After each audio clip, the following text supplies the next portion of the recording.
Hi, everybody. Welcome to another episode of That Early Childhood Nerd. I'm Heather Bernt-Santy and joined today by Richard Cohen. Hi, Richard. Hello, everyone. It's been a while since we recorded together, it feels like, doesn't it? I It think we did has. a whole group Free the Teacher thing, at least one, but we haven't just you and I recorded in a while. I haven't seen my face this big on the screen in a long time. You've had to share the screen. Now it's your show. Yes, I'm usually a tiny box. Oh my gosh. Okay, well, we're gonna maybe this is just going to be a Heather therapy for this next however long we talk. I But charge extra. Yeah. okay, okay, all right, we'll work that out off mic. Um, All right. let me just read the quote, and then we can jump in and go wherever it goes. Everybody, you know how Well, it before works. you read the quote, Yeah, let's just say to your listeners, yeah, this is one of our higher ed episodes. yes, thank you. You Yeah, and I have done them occasionally over the years, and today's episode is yet another one focusing on our lives as higher ed early childhood right. educators. Yes, thank you for that. I mean, I think Yeah, definitely that's the context we're coming from. I think it hopefully will be relevant to anyone who attends trainings or does trainings, or I think the true. connections will be able to be made. But yes, this is coming from Heather's work frustration. Right. And Richard. And Richard, okay, that's gracious of you to join. No, it's true. Yeah. Okay, so this quote comes from Teaching to Thinking: A Pedagogy for Reimagining Our Work by Ann Pello and Margie Carter, which every time I pick up, I think I need to reread again. But my Yes. to be read list is so long, and now my read again list is building, and Yes. I still have to work full time, so I'm not going to read them all. Here's the quote: When we engage educators as we hope they engage children, we see them as capable participants in the project of inquiry, rather than as instructors whose job is to transmit content knowledge and academic skills to children. We see them as innovators rather than technicians, as creators rather than consumers, people who generate questions and insights and new knowledge. Um, and that's very reminiscent of Elizabeth Jones, right? We should teach college students the Mm, way we want them to then, in fact, interact and engage with the children they're working with. Um, that's right. uh, but Richard heard this all off mic already, but I'm going to say it again just to kind of start the conversation here. So this is coming from my frequent frustration maybe is harsh, wondering if when I teach in this way with college students, when I focus on thinking rather than transferring technical skill, or when I try to approach them as active thinkers instead of um, technicians who will just go out and do the same thing over and over that everyone else does. I worry that I'm either setting them up to be frustrated at work, as I have been in programs that didn't, where there was a mismatch between Right. um, my philosophy and the place I was in, or am I setting them up to get in trouble at work by teaching them to question some of the things that they see happening, or inviting them to? I don't even want to say teaching them to, but modeling that kind of questioning for them. Um, and it's the most recent example is um, in a class I started this fall. On the first day, we looked at in the NACI Developmentally Appropriate Practice book, they have a section where there are columns of examples of developmentally appropriate practice and examples of practices to avoid. And we were looking at those, at the communication and literacy pieces of that. And so many students said, um, we do almost all of those practices to avoid in our program. And That's right. the my first reaction was that Well, it wait, hang was on. You also said, say about where they work. The people who said Oh, that yeah. They work work at in places that centers have that honor. are accredited by NACI and are at the top level of our state quality rating system. And they're saying we That's right. do almost all of these practices to avoid. Yeah, that's important to the Right? story. But Yeah, really. my first response was, how cool that you've made this connection, how great that you were brave enough to share that, and that you're not defensive. They want to learn because of that. But then when I'm driving home after I'm done teaching, I have these all these fears that I should just be teaching them how to do your transition time and how to have a compliant circle time and, and how Yep. to make sure they know what an illustrator is and all those other things that come up with with literacy stuff. So yeah, I guess you're just in the weird position of being my go-to when I have those kinds of days. Well, this is not the first time that we've brought up this topic. Right, yeah. It's an ongoing frustration for you and I bet for many other higher ed Yeah. early childhood educators. It's we're always caught in that battle between, I know you don't like that phrase best practice, but Yeah. we're caught between teaching them what is most appropriate for young Hmm. children and what we know our students are going to encounter in their real life jobs. Yeah. And I have always been frustrated with walking that tightrope. Yeah. And I mean, it doesn't help that I do have students who have gotten themselves into some trouble when they then Mm. go and get a new job somewhere that doesn't fit the way we've been talking about things. But um, I think what I hope is that no, I need to go backwards. That technician stuff, I think you learn on the job, right? That just takes like 2 weeks of being told what the system is at your new job. I don't think that That's that right. is Agreed. what they are paying to get from a college degree necessarily, right? And a lot of them are already working in that system and have just been told they need a degree now. So I don't know. I hope that it gives them a more exciting way to think about the work and to think about what their role could be. But I do worry that it's the mismatch is going to be overwhelming, or the disconnects in the real world will be overwhelming. And yet, you and I have always been rebels in this field. Yeah. And so, right? And Yeah. it's interesting that we are cultivating young rebels, Yeah. and yet there's a part of us that kind of feels bad about that or Right. wonders if we're doing the right thing. Because we're rebels, but we're nurturers, right? We are rebels who are caregivers and caretakers and nurturers. And so um yeah, it just goes back and forth for me that um here's another question, or here's another thing I've Okay. been thinking about, because I've been thinking and talking a lot lately too about Lillian Katz's stages of teacher development. And the first one Hmm. is survival, where you're just trying to get through your day. And you do need to just kind of be told, some teachers in that stage do want to just be told what to do. So, how do we balance knowing that it feels more secure for them to just be told, here are the technical things you need to do every day?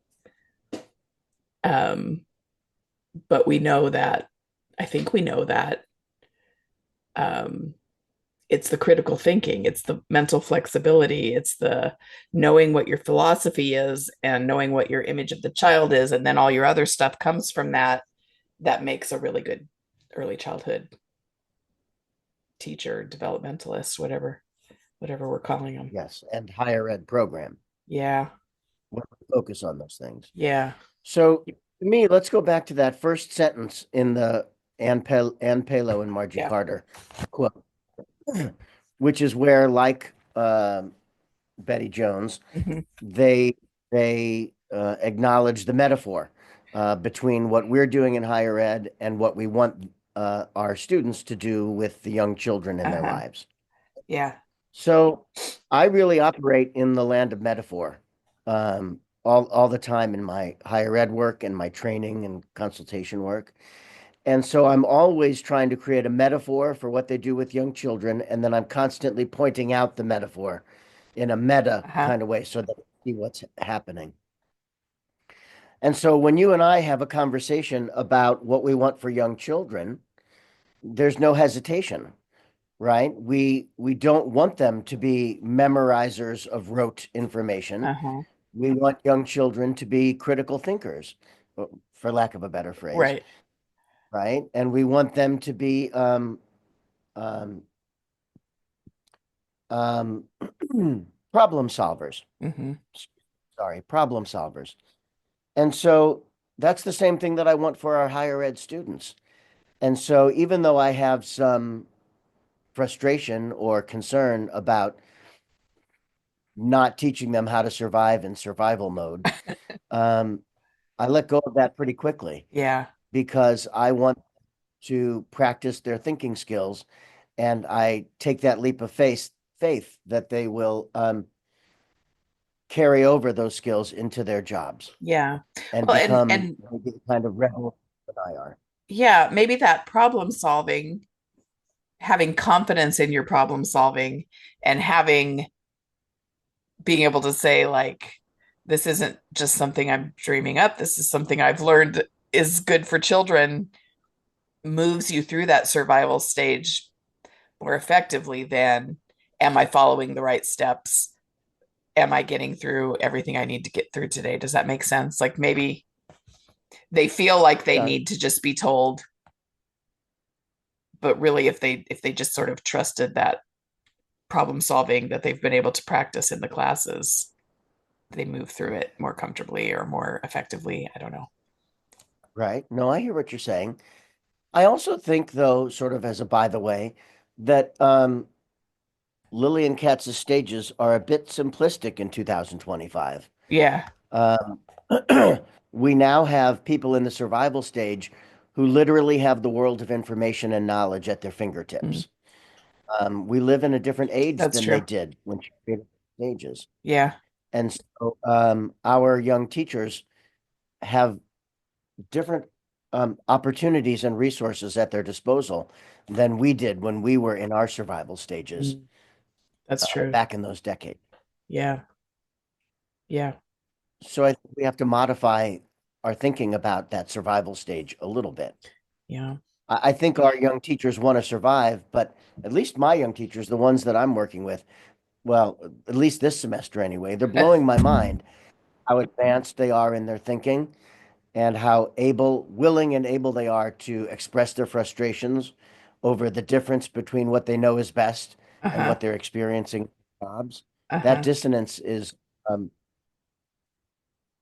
is right on the surface for them, is right there. They're there already thinking about those things. Yeah. This particular group I have this year anyway. So I have to meet them where they're at. Right. So I mean that's the other thing too. And I think part of what gets me stuck in my head as a college instructor is also one of the things that is sort of was frustrating when I was in early childhood centers and classrooms and spaces, right? The the comfort of the way we've always done it, um, and uh, that there are people who are just willing to not question or think or want to Right. change. And so I mean, when you have college students who have been working in early childhood for a while, which is a lot of my students. And I did that. I worked in the job for 20 years before I got an opportunity to go back to college, and very much was one of those people who was like, I've been doing this pretty well for 20 years. I don't need a piece of paper to prove I can do the job.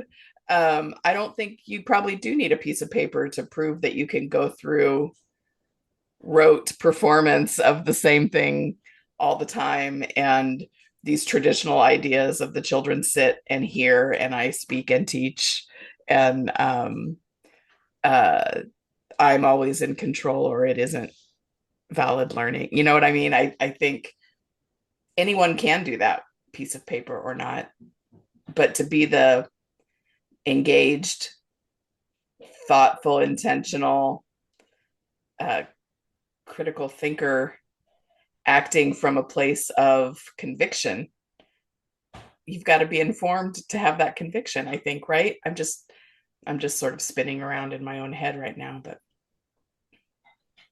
No, but you're saying it perfectly, and you're saying everything that's in my mind and my heart. yeah. Um, we're trying Well, to create shortcut little podcast. us's. All right. Sorry. No, but we're for better or for worse, whether we should or we shouldn't, we are setting out to create little ones of us, little rebels who are thinkers Uh-huh. and who question the systems and all that. But also, I would go back and just mention you've used the word frustration a couple of times Yeah. in these conversations, that we're frustrated, but also that we're creating people who are frustrated when we tell them what's best for young children. Yeah.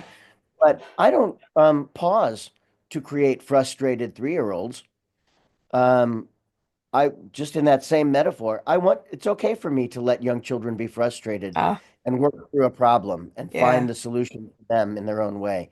So in applying that metaphor, I don't hesitate I'm aware that I Mm-hmm. create frustrated learners in higher ed, but it doesn't give me pause. That's true. Um, Yeah, good I'm point. okay with them being frustrated. Okay. All right, you win this one. Yay! I've been waiting years for you to say that. No, that is a really good point because it goes back to the idea of there being good stress and bad stress, right? The good stress Mhm. sort of heightens you to And good to trouble. We want and them to good create trouble. good trouble. Yeah. Yeah, I was reading, I got a new book called Sociology of Early Childhood or something like that. And so I was reading last night and they were framing the ways that children sort of push back or resist or um, don't do what quote what we want them to do or not, and reframing that as resistance and not, non-compliance or even frustration or stress. And so yeah, I just need to carry that up to the adults too and think resistance is good. And and frustration. and frustration is good, and that disequilibrium Yes. can be really meaningful, right? That's how constructivists frame everything. Well, and that was theoretically always the nature of college education, Yeah, right? yeah, Was a place of disequilibrium to chew on and battle with opposing thoughts yeah, and new ideas and to chew on them. yeah. And And so we're really, yeah, go ahead. well, I was just thinking, I think standardization comes in here too, which we've Yep. talked about a million times before together, because my program is accredited through NACI, so we have these professional competencies, preparation competencies that are supposed to guide everything, and we always have to think about this is how am I going to prove when they come back to reaccredit me that we talked about this idea and that idea or that we covered it with our students. And I feel like it's like it is with children, it's sort of debilitating to think in terms of trying to create standardized college graduates in the same way that it's foolish to think about creating a standardized group of 3-year-olds in a year, in the year that they're with us. And so I think that's part of what gets in my head too, is Right. how do I prove that I'm doing the things? I don't know. I think that's definitely a barrier in my college teaching, like it was in my early childhood work, or working with young children directly.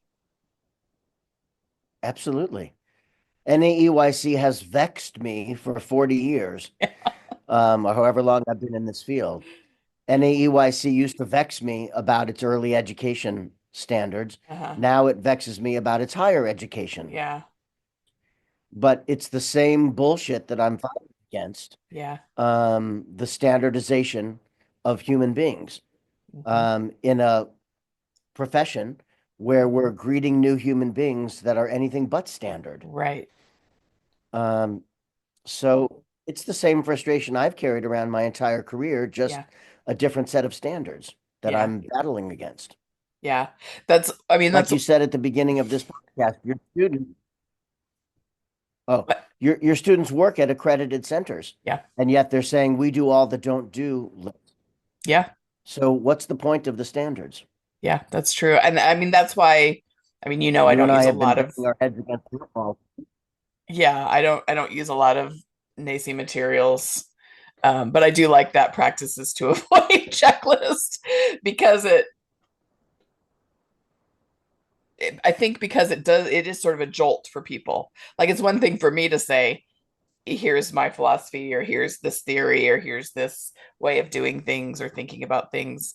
But for people who are working in programs where that has been held up as the gold standard to then see, oh, I shouldn't make toddlers sit in a 15-20 minute circle time. But I thought I was doing that Right. because we're accredited. Well, so here's an example of where that shows up in my work. Yeah. We have a lab school on our campus, a child development center that is accredited by NAEYC. And they're very proud of that Yeah. accreditation. So that's one truth. But another truth is that part of my job is to take my higher ed students into that lab school and evaluate it based on Hmm. what we're learning in class. So every semester, we sort of have to have these quote unquote private conversations where I close the door after we've gone in and we've observed in the center, after we've developed our criteria for evaluation based on what we've learned of quote unquote what's best for young children. Uh-huh. And then we go in, we look at the center and we evaluate it. And then we come back into my classroom and I close the door and I say, okay, here's the deal. This is an NAEYC accredited child development center that we've just gone to, but it's not perfect. Hmm. And based on some of the criteria we've been talking about in class, let's have a conversation now about what we just saw. It's not a perfect center, it's a human center. Yeah. And so it's fallible. So let's talk about what you saw. And I'm closing the door because the lab school is right next door to us. And we want to treat those professionals with respect. And we Uh-huh. don't want to knock them. We don't want them to overhear us knocking them anyway. Uh-huh.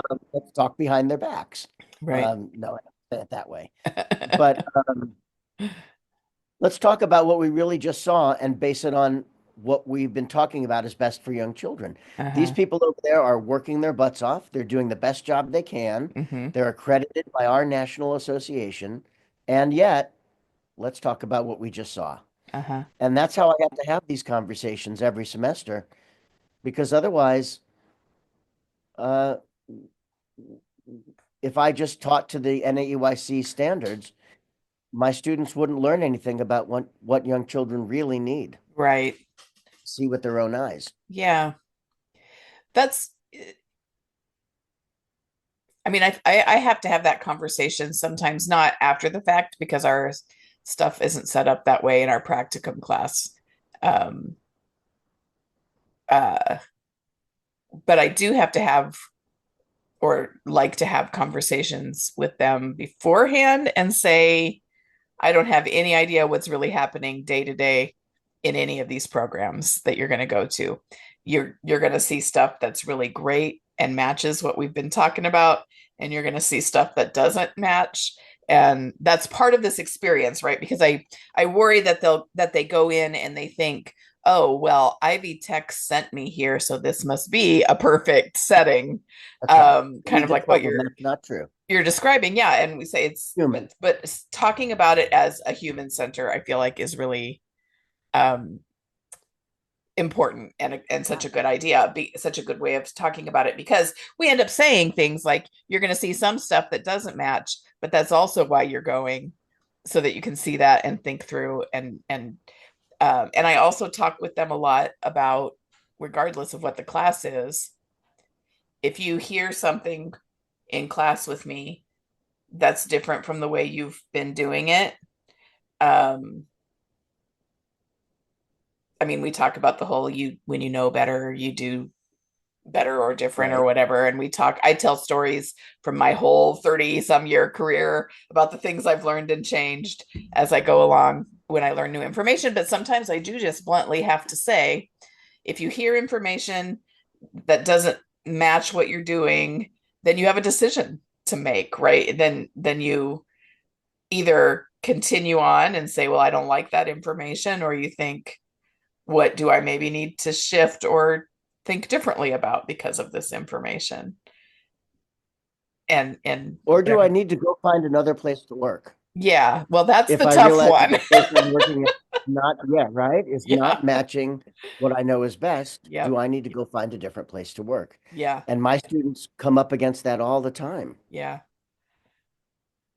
Yeah, mine Um, too. So Indiana actually just I mean, they're cutting a lot of early childhood stuff, just defunding so much. And but they are not adding anyone new to vouchers, any families to vouchers. Our voucher waiting list to, for families to help pay for childcare is thousands and thousands of children, but they also just cut the rate that they're reimbursing for vouchers for mm, childcare. So we've got programs that are going to close. We've got programs that are closing classrooms within their center, and we've got some. It's like going to be like almost like COVID again, in terms of closure. So we don't quite have that. Go find another center to fall back on, like I have used in the past. If it's not the way you want it, but or the way you or think you that it. have to move out of state. Yeah, yeah.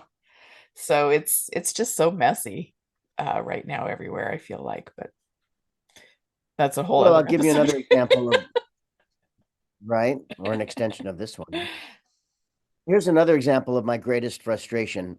Yeah, Just what we've been talking about. yeah. It's just pinnacle for me. And that is that, so we've got, and please God, they're not listening to this podcast, I know. but we've got the people who work at our lab, our campus lab school. Uh-huh. And well, let's see, going back, you talked about your practicum course a moment Yeah. ago. And so my students from my pre-practicum courses into our lab school to do evaluations and Uh-huh. observations and field work and all that good stuff. But then when they get to the practicum course, of course, they have to um, they have to leave their jobs uh, half time or more in order to do their practicum hours Mhm. in our NAEYC accredited lab school. Uh-huh. And so this semester, it's particularly hard on my heart because I have one student who works at, she's been a toddler teacher at a preschool that I've volunteered at for the last couple of Mhm. years. I volunteer there once a week. And she's so good at what she does. She has a great understanding of what's best for young children. Mhm. The preschool she works at is a nature-based preschool, Oh. and they have a great understanding. And they are not NAEYC accredited and battle whether or not they should go through that Mhm. process for the very reasons you and I are talking about, Yeah. which is a whole other episode. Yes. But, right? But she Mhm. knows what she's doing. And this past year, she's focused on process versus product. She is a young early childhood educator, and she's focused on process. And she's learned so much in the last year just by focusing her intention. And her school wants her to focus on that, her preschool. So she's been focusing on that, and she's blossomed. Yeah. But now she's got to leave her paying job half time and go to this lab school that is NAUIC accredited, but does all the don't do's on the Oh, list. yeah. And it is not the best use of this young professional's time. Mhm. Um, but I have to endorse it because Yeah. it's part of our program. Yeah. And so in these conversations I have with her, and she's like, why am I doing, what's the point of me doing this? And I said, well, the point is that I guess for you to become a leader in this field, Mm. you have to understand NAEYC and what it stands for and the systems we work in. And now you're getting a really great comparison to a very different place than the one you work at. And that's the value of this experience for you that I can see. Mhm. Because beyond that, you already have the content knowledge. This experience for you is about the systems, Yeah. And and it's that depressing. it's depressing. um but also, I don't know. I hadn't thought about, well, I guess I had thought about it, just hadn't really articulated or fleshed it out. But the idea that we need the negative example sometimes to articulate why we believe in the flip side, right? Or why we do things differently. Like it that practice is good. It challenges different pieces of us, I guess, to be able to say this is not how I would do it. Okay, why isn't it how I would do it? And what would I do instead? And how would I talk to someone about all of this? Yeah. Yeah, which is Just kind of getting what a we've been living saying, but example of yeah, the difference between compliance and thriving. yeah, And that's invaluable, that yeah, experience she has now, in a way she wouldn't have gotten if she hadn't done that practicum. yeah, But that said, um, I really want to allow my students to do their practicums at their places of work. And that yeah, would have been this young woman, but we can't do that. yeah. So um, I, I, I don't know. I'm less enthusiastic about. I mean, they do their practicum at the place of work because sometimes Right. that's what they have to do. But if they do, I always ask because at least for us, they can't count in ratios if they're doing their practicums. So if they're not, I ask that they do it at least in a classroom that's not their typical classroom. I feel like it's just hard to pull yourself back and really think critically, Yes. or see objectively when it's the space you're in every day, and maybe you're watching your friend, your work friend, do what they always do, or Right. um, so I at least try to get them into some kind of different setting, even if it's at their workplace. But it's tricky. Either way, it's tricky. There's tricky things either way, I guess. Yeah. There's no ideal solution. Yeah. Yeah. So in the end, we just have to, just like we do with young children, we trust their ability to learn and construct their own knowledge. Hmm. And then we say a little prayer and send them off into their future. Yeah. Yeah. The other thing that because I do, as I tell my own stories in class, um, sometimes I worry about because most of my students are already working in early childhood. And, that's just sort of how things are set up, at least in Right. Indiana. You don't have to have the qualification already to go into a lot of the places and start the work, That's right. the official qualification. Uh, but then I do get, maybe one or two who aren't working in early childhood. And then I worry the other side is that, oh, they're going to be scared, they're going to leave, they're not even going to finish this degree because they're going to hear us talking about all these disconnects and Right. um and the frustrations that the other students sometimes share. I just need to give them more credit, I guess, for being grown-up people. Right. Well, the third category of students I have are students who are not early childhood majors, but are young parents and are taking the courses Oh, because wow. they want to learn more about Uh-huh. child development, early Uh-huh. childhood, and how to choose the right preschool. Oh, And wow. so I feel like I'm giving these folks good Mhm. information. Yeah. I mean, I wish I had that. That'd be Hmm. that'd be something. Well, I Because have that because I've marketed it to my advisors.